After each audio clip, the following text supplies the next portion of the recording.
బ్రహ్మదేవుడు ఇచ్చిన వరంతో విర్రవీగుతున్న త్రిపురాసురులను సంహరించడానికి శివుడు ఈ ప్రదేశం గుండా వెళ్లారు. విఘ్నేశ్వరుణ్ణి పూజించకుండా యుద్ధానికి బయలుదేరారు కనుక ఈ ప్రదేశంలో పరమేశ్వరుడి యొక్క రథం అంచుని వినాయకుడు విరిచేశారు. ఈ ఆలయంలో శివలింగం వర్షాలు పడే ముందు తెల్లగా, వర్షాలు పడిన తర్వాత ఎరుపుగా మారుతుంది. మరియు ఈ ఆలయంలోని శివలింగాన్ని మానవ మాతృలు ఎవ్వరూ ముట్టకూడదు.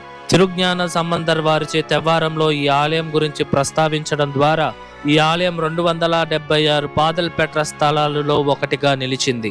హాయ్ హలో నమస్తే, వెల్కమ్ టు అవర్ ఛానల్ ఆలయ యాత్ర. ఈరోజు చాలా స్పెషల్ అయిన రోజు అండి. ఎందుకంటే కరెక్ట్గా 9th November 2023న మన ఛానల్ స్టార్ట్ చేయడం అయితే జరిగింది. కరెక్ట్గా 1 year తర్వాత 9th November 2024తో మన ఛానల్ 1 year అయితే కంప్లీట్ చేసుకున్నాం అన్నమాట. ఈ యొక్క 1 year జర్నీలో చాలా డౌన్స్, కొంచెం అప్స్ అయితే మనం చూసాము.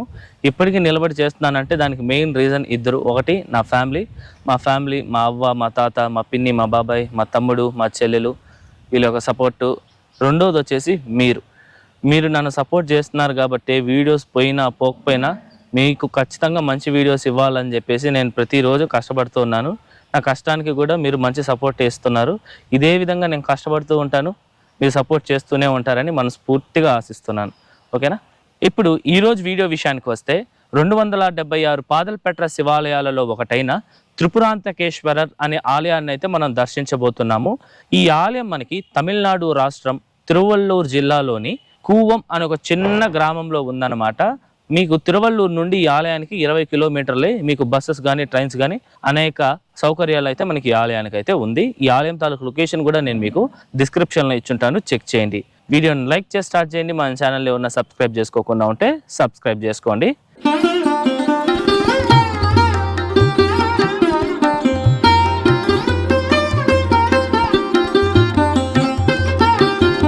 ఇదేనండి నేను మీకు చెప్పిన త్రిపురాంతకేశ్వర ఆలయము. మనం ముందుగా ఆలయం యొక్క టైమింగ్స్ విషయానికి వస్తే ఈ ఆలయం ప్రతిరోజు ఉదయం 6:30 నుండి మధ్యాహ్నం 12:30 వరకు, తిరిగి సాయంత్రం 5 నుండి రాత్రి 8 గంటల వరకు భక్తులకి అందుబాటులో ఉంటుంది. ఓకేనా? రండి ఇప్పుడు మనం ఆలయం లోపలికి వెళ్ళి ఈ ఆలయం యొక్క స్థల పురాణం అయితే తెలుసుకుందాం. పూర్వం తారకాసురుడి యొక్క 3 కుమారులైన తారకాక్ష, విద్యున్మాలి మరియు కమలాక్ష అనే 3 రాక్షసులు ఉండేవారు. వీళ్ళు ముగ్గురిని త్రిపురాసురులు అని పిలుస్తారనమాట. ఈ త్రిపురాసురులు బ్రహ్మదేవునికి ఎంతో కఠోరమైన తపస్సును చేస్తారు. వారి తపస్సుకు మెచ్చిన బ్రహ్మదేవుడు వాళ్ళని ఏ వరం కావాలో కోరుకోమనగా వాళ్ళకి మరణమే రాకూడదు అనే కోరికను కోరుతారు. కానీ బ్రహ్మదేవుడు అలాంటి వరాలు ఇవ్వకూడదు, అది సృష్టికే విరుద్ధం అని చెప్పి, మీరు ఎలా మరణించాలనుకుంటారో చెప్పండి, ఆ కోరికను నేను నెరవేరుస్తాను అని చెప్తారనమాట. అప్పుడు ఆ త్రిపురాసురులు తాము ఆకాశంలో 3 ఎగిరే నగరాలను నిర్మించుకొని అందులో 1000 సంవత్సరాలు జీవిస్తాము, తరువాత ఆ నగరాలు ఒకే చోట వరుసగా చేరినప్పుడు ఒకే బాణంతో ఆ 3 నగరాలను ఛేదించిన వారి చేతిలోనే వాళ్లకు మరణం రావాలి అని కోరుకుంటారు. అప్పుడు ఆ త్రిపురాసురులైన తారకాక్షుడు బంగారంతో, విద్యున్మాలి వెండితో, కమలాక్షుడు ఇనుముతో ఆ ఎగిరే నగరాలను అయితే నిర్మించుకుంటారు. అప్పుడు వాళ్ళని ఎవ్వరూ ఏమీ చెయ్యలేరు అనే గర్వంతో దేవతలను, ఋషులను ఎంతగానో ఇబ్బంది పెడతారు. ఇంకా త్రిపురాసురుల్ని తట్టుకోలేక దేవతలు, ఋషులు మహాశివుని వద్దకు వెళ్ళగా స్వామివారిని మీరే మమ్మల్ని రక్షించాలి అని వేడుకుంటారు.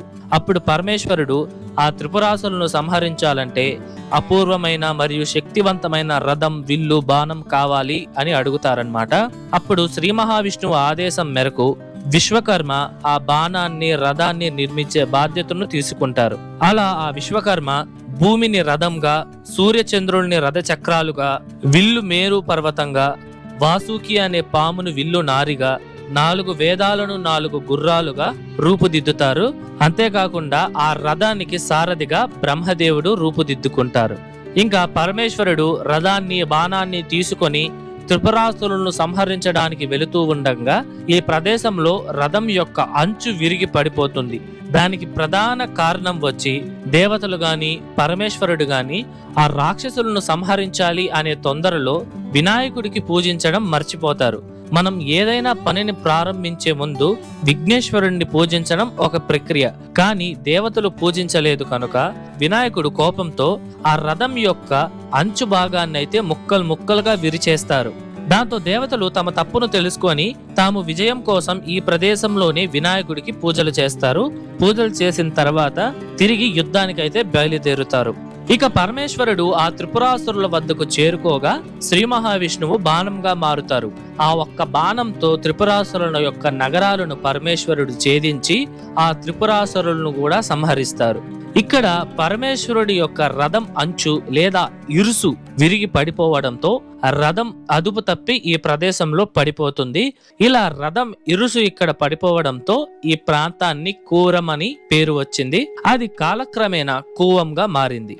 అలాగే ఈ ఆలయంలోని మరొక పురాణం ప్రకారం పూర్వం ముంజికేసర్ మరియు కర్కోదకర్ అనే ఋషుల కోరిక మేరకు పరమేశ్వరుడు కాళికామాతతో కలిసి ఇక్కడ నుండి 20 కిలోమీటర్ల దూరంలో ఉన్న తిరువల్లంగాడు అనే ప్రదేశంలో ఊర్ధవ తాండవం చేస్తారు. అప్పుడు స్వామివారు తన కుడికాలుని తన చెవికి అంటే విధంగా ఉన్న భంగిమలో నృత్యాన్ని వేయగా దాన్ని ఆడవారైన అమ్మవారు చేయకూడదు కనుక అమ్మవారు ఆ నృత్య పోటీలలో ఓడిపోతారు. దానికి అమ్మవారు ఎంతగానో కోపపడతారు. అప్పుడు స్వామివారు అమ్మవారితో ఈ కూవం అనే ప్రదేశంలో సంతోషకరమైన రక్షతాండవం చేస్తాను అని అమ్మవారికి మాటిస్తారు. ఆ మాట ప్రకారం స్వామివారు అమ్మవారితో కలిసి ఇక్కడ రక్షతాండవం చేస్తారు. అందుచేతే ఈ ఆలయం ప్రధాన గర్భాలయం వెళ్లే ముందున మనకి కుడివైపులో నటరాజ స్వామి వారి యొక్క విగ్రహం కూడా ఉంటుంది. మీరు ఆ ఒక విగ్రహాన్ని కూడా దర్శించుకోవచ్చు. ఇప్పుడు మనం ఈ ఆలయంలోని ప్రధాన దేవీ దేవతల విషయానికి వస్తే మనం ఈ ఆలయంలో స్వామివారి కన్నా ముందు అమ్మవారిని అయితే దర్శించుకోవాలి. అమ్మవారికి ప్రత్యేక మందిరం కూడా ఉందన్నమాట. ఇక్కడ అమ్మవారికి మరియు స్వామివారికి 2 వేరువేరు ధ్వజస్తంభాలు బలిపీఠాలు కూడా ఉన్నాయి. ఇప్పుడు మీరు చూస్తోంది అమ్మవారి యొక్క ప్రధాన మందిరము. మనకి ముందరే బలిపీఠము అలాగే ధ్వజస్తంభం అయితే చూడవచ్చు. అలాగే అమ్మవారి వాహనమైన సింహానికి కూడా ఒక ప్రత్యేకంగా ఒక చిన్న మండపం కూడా ఉంది. మనం లోపలికి రాగానే అర్ధ మండపం చూడవచ్చు. ఇక్కడ కొన్ని స్తంభాలు కూడా ఉంటాయి. ఆ స్తంభాల మీద శిల్పాలు కూడా చాలా అద్భుతంగా ఉంటాయి. మరియు ముఖ మండపం, గర్భాలయం మనం చూడవచ్చు. ఈ ఆలయంలో అమ్మవారిని త్రిపురాంతక నాయకి మరియు త్రిపుర సుందరి అని కూడా పిలుస్తారు. అమ్మవారు నిలబడి ఉన్న భంగిమలో 4 చేతులతో గంభీరంగా ఉంటారన్నమాట. అలాగే అమ్మవారి మందిరంలో శ్రీచక్రాన్ని కూడా ప్రతిష్ఠించి ఉన్నారు. ఇక్కడ అమ్మవారిని ఆరాధించడం ద్వారా వివాహ సమయంలో ఏవైనా అడ్డంకులు ఉంటే అవి తొలగిపోతాయి అని నమ్మకం. ఈ ఆలయంలోని అమ్మవారికి నవరాత్రుల సమయంలో ఘనంగా పూజలు నిర్వహిస్తారు. అలాగే సాధారణంగా చాలా శివాలయాలలో అమ్మవారికి ఇంత పెద్ద మందిరం అయితే ఉండదు. కానీ ఈ ఆలయంలో ఉండడం ఈ ఆలయం యొక్క ప్రత్యేకత. ఇప్పుడు ఈ ఆలయ ప్రధాన మందిరం విషయానికి వస్తే ఇక్కడ పరమేశ్వరుడు స్వయంభు శివలింగంగా ఆవిర్భవించారు. స్వామివారిని త్రిపురాంతకేశ్వరని తిరువీర్కోలనాథర్ అని కూడా పిలుస్తారు. ఈ తిరువీర్కోలనాథర్ అంటే తమిళ్లో తిరు అంటే స్వామి అని, వీల్ అంటే విల్లు అని, కోలం అంటే కనిపించారు అని అర్థం వస్తుంది. ఈ ప్రదేశంలో స్వామివారు విల్లు మరియు బాణంతో కనిపించడం ద్వారా స్వామివారిని తిరువీర్కోలనాథర్ అని కూడా పిలుస్తారు. ఈ ఆలయంలో శివలింగం వచ్చేసి తిరుంద తిరుమేని అని పిలుస్తారు. అంటే ఈ శివలింగాన్ని మానవ మాత్రులు ఎవ్వరూ ముట్టుకోకూడదు అన్నమాట. పూజారులు కూడా అభిషేకం చేసేటప్పుడు గాని అలంకరణ చేసేటప్పుడు గాని ఎప్పుడు గాని ఆ ఒక శివలింగాన్ని అయితే ముట్టుకోరన్నమాట. ఈ శివలింగంలో మరొక అద్భుతం ఏమిటంటే భారీ వర్షాలు పడే ముందు శివలింగం తెల్ల రంగులో, వర్షం పడిన తర్వాత ఎరుపు రంగులోకి మారుతుంది. ఇలా శివలింగం రంగులు మారుతుందనే విషయం గురించి తిరుజ్ఞాన సంబంధర్ వారు కూడా వారి యొక్క శ్లోకాల్లో ప్రస్తావించారు. ఇలా రంగులు మారే శివలింగాలు చాలా అరుదు. ఇదివరకే మనం తకోలంలోని జలనాథీశ్వరర్ అనే పాదల్పెట్ర శివాలయంలో కూడా చూసాము. ఆ వీడియో ఎవరన్నా చూడకపోయింటే లింక్ డిస్క్రిప్షన్ లో ఉంది, చెక్ చేయండి. ఇక్కడ స్వామివారికి ప్రత్యేకంగా ధ్వజస్తంభం మరియు అద్భుతమైన బలిపీఠంతో పాటు ఒక చిన్న మండపంలో నందీశ్వరుడు చాలా అద్భుతంగా దర్శనమిస్తున్నారు. ఈ ఆలయంలో శివరాత్రి, మాస శివరాత్రి, ప్రదోష కాలంలో స్వామివారికి పూజల్ని ఘనంగా నిర్వహిస్తారు. ఈ ప్రధాన శివ మందిరం చుట్టూరా చాలా శక్తివంతమైన దేవీ దేవతల యొక్క ఉపాలయాలైతే ఉన్నాయి. రండి మనం ఒక్కొక్కటిగా చూసుకుంటూ వెళ్దాము. మనకి మొట్టమొదట ఒక అద్భుతమైన శివలింగం నేలపైన అయితే ఉంటుందన్నమాట. ఈ శివలింగాన్ని బృహదీశ్వరర్ అని అయితే పిలుస్తారు. అక్కడ దర్శించుకున్న తర్వాత ఇంకొంచెం ముందరికి రాగానే వినాయక స్వామికి ప్రత్యేకంగా మందిరం ఉంది. స్వామివారిని అచిరుత వినాయకుడిగా పూజిస్తారు. ఈ వినాయకుడిని పూజించడం ద్వారా విద్య సిద్ధిస్తుందని భక్తుల యొక్క నమ్మకము. వినాయక స్వామి వారి మందిరం పక్కనే సుబ్రహ్మణ్య స్వామి, వల్లి దేవసేన అమ్మవారి సమేతంగా దర్శనమిస్తారు. ఇక్కడ నుండి ఒక 20 అడుగులు వేయంగానే కాలభైరవ స్వామి వారు కనిపిస్తారండి. ఇక్కడ కాలభైరవ స్వామి వారు వాహనమైన శునకమైతే ఉండదన్నమాట. ఇవన్నీ చూసేసరికి ఒక ప్రదక్షిణ అయిపోతుంది. ఇప్పుడు ఇంకొక ప్రదక్షిణ చేస్తూ ప్రధాన మందిరం బయట పగిదిలో ఉన్న దేవదేవతలను దర్శించుకుందాము.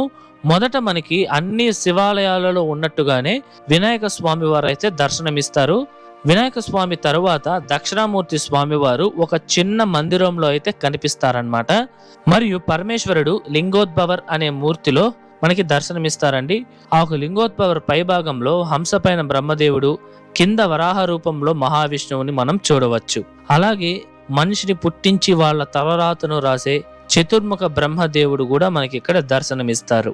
అలాగే ఇక్కడే చండికేశ్వర స్వామి వారికి ఒక చిన్న మందిరం కూడా ఉంది. మరియు దుర్గాదేవి అమ్మవారు నిలబడి ఉన్న భంగిమలో నిలవెత్తు రూపంతో అద్భుతంగా కనిపిస్తున్నారు. ఇక్కడితో ప్రధాన మందిరం చుట్టుపక్కన ఉన్న దేవీ దేవతల మూర్తులను కూడా మనం దర్శించుకున్నాం. ఈ ఆలయంలోని త్రిపురాంతకేశ్వర స్వామి వారిని కీర్తిస్తూ 63 మంది నాయనార్లలో 28వ వారైన తిరుజ్ఞాన సంబంధర్ వారు వారి యొక్క తెవ్వారంలో స్వామివారిని కీర్తిస్తూ శ్లోకాలను అయితే రచించారు.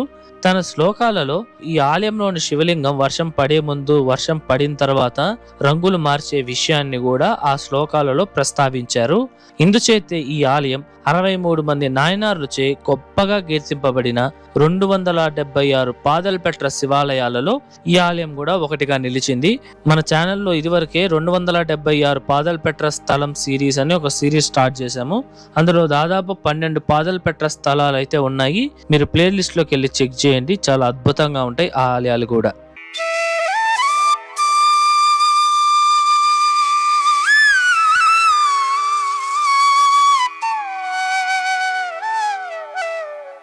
ఇదేనండి ఈ ఆలయ తీర్థం. ఈ తీర్థాన్ని కువాగ్ని తీర్థం లేదా అగ్ని తీర్థం అని పిలుస్తారు. ఈ తీర్థం కొంచెం పెద్దదిగా మధ్యలో ఒక చిన్న మండపంతో చూడడానికి నయన మనోహరంగా ఉంటుంది. ఈ గ్రామస్తులు చెప్పిన దాని ప్రకారం ఈ తీర్థం ఉన్న ప్రదేశంలో పరమేశ్వరుడు తపస్సు చేశారని చెప్తారు. ఈ ఆలయ ప్రాంగణంలోనే కూవం నది కూడా ఉద్భవించింది. ఆ నది 65 కిలోమీటర్లు ఇక్కడ నుండి ప్రవహించి బే ఆఫ్ బెంగాల్ అయితే కలిసిపోతుంది. ఇప్పుడు మనం ఈ ఆలయం యొక్క పూర్తి నిర్మాణ చరిత్రను అయితే తెలుసుకుందాం. ఈ ఆలయాన్ని 6 నుండి 9వ శతాబ్దము కాలంలో పల్లవ రాజులు నిర్మించారు. తర్వాత చోళరాజులు, పాండ్యరాజులు కొంతవరకు పునర్నిర్మింపగా 15వ శతాబ్దంలో విజయనగర రాజులు ఆలయాన్ని కొంచెం విస్తీర్ణించి కొన్ని మండపాలను అయితే నిర్మించారు. ఈ ఆలయం మొదట్లోనే మనకి 5 అంతస్తుల రాజగోపురం అయితే కనిపిస్తుంది. ఈ రాజగోపురం పైన ఎంతో అద్భుతమైన శిల్పకళలను అయితే మనం చూడవచ్చండి. ఇటీవలే పెయింట్ కొట్టారు కాబట్టి చూడడానికి చాలా కలర్ఫుల్ గా ఉందన్నమాట. ఆ 5 అంచెల రాజగోపురం దాటి మనం రాగానే మొదట మనకి మొదటి ప్రాకారం అయితే వస్తుంది. ఈ మొదటి ప్రాకారంలోనే మనకి అమ్మవారి యొక్క మందిరము, అలాగే అమ్మవారి మందిరానికి సంబంధించిన ధ్వజస్తంభం, బలిపీఠం, అమ్మవారి వాహన మండపం కూడా ఉంటుంది. ఈ మొదటి ప్రాకారంలోనే మనకి స్వామివారి యొక్క ధ్వజస్తంభము, బలిపీఠం కూడా ఉంటుందండి. కానీ స్వామివారి గర్భాలయం మాత్రం 2వ ప్రాకారంలో ఉంటుంది. ఈ మొదటి ప్రాకారం చూసుకున్న తర్వాత మనం 2వ ప్రాకారానికి అయితే వెళ్లాల్సి ఉంటుంది. ఈ 2వ ప్రాకారంలోనే మనకి స్వామివారి యొక్క ప్రధాన గర్భాలయము, అంతేకాకుండా ఇంతకు ముందు మనం చూసిన దేవీ దేవతల యొక్క మందిరాలన్నీ కూడా మనకి 2వ ప్రాకారంలోనే ఉంటుంది. ఈ 2వ ప్రాకారంలో మనం అద్భుతమైన మండపాలను, అలాగే స్తంభాలను అయితే మనం చూడవచ్చు. ఈ ఆలయాన్ని ద్రవిడ నిర్మాణ శైలిలో అయితే నిర్మించారండి. ఈ ఆలయం కూడా దాదాపు 1.5 ఎకరా విస్తీర్ణతలో అయితే నిర్మించడం జరిగింది. మనం ఈ ఆలయం యొక్క విమానం చూసినట్టయితే ఈ విమానాన్ని గజభృష్ట శైలిలో నిర్మించారు. గజభృష్ట అంటే ఏనుగు యొక్క వెనక భాగం ఎలా ఉంటుందో ఈ ఆలయం యొక్క విమానాన్ని అయితే నిర్మించడం జరిగింది. చాలా చాలా అద్భుతంగా ఉంటుందండి ఈ యొక్క విమానం. ఈ ఆలయంలోని శాసనాల విషయానికి వస్తే ఈ ఆలయంలో చోళరాజైన 2వ రాజేంద్ర చోళ నాటి 1057వ సంవత్సరం శాసనాల ప్రకారం కూవం నది నుండి కూవం సరస్సు వరకు త్రిభువన మాదేవి పెరేరి అని పిలువబడే త్రాగునీటి కాలువను త్రవ్వినట్టుగా ఈ శాసనాలలో నమోదు చేశారు. అలాగే 1112వ సంవత్సర కాలంలో కులోత్తుంగ చోళ శాసనం ప్రకారం ఈ త్రిభువన మాదేవి పెరేరి అనే త్రాగునీటి కాలువ యొక్క మరమ్మత్తు పనుల కోసం ఈ కాలువను ఆశ్రయంగా చేసి బతుకుతూ ఉన్న చేపలు పట్టే వారిపై, పంటలు పండిస్తున్న రైతులపై పన్నును పూర్తిగా రద్దు చేసినట్టుగా ఈ శాసనాలలో ఉంది. మరొక శాసనం ప్రకారం సడేవర్మన్ సుందర పాండ్యన్ అనే పాండ్యరాజు వారి 26వ పాలనా సంవత్సరంలో అనగా 1277వ సంవత్సరంలో ఈ ఆలయంలోని పంగుని ఉత్సవాలు నిర్వహించినందుకు బహుమతి ఇచ్చినట్టుగా శాసనాలలో పేర్కొనబడి ఉంది. మరియు ఈ ఆలయంలోని ఆఖరి శాసనం ప్రకారం పూర్వం ఈ ప్రదేశాన్ని మధురాంతక నల్లూర్ మరియు త్యాగ సముద్ర నల్లూర్ అని అయితే పిలిచేవారు.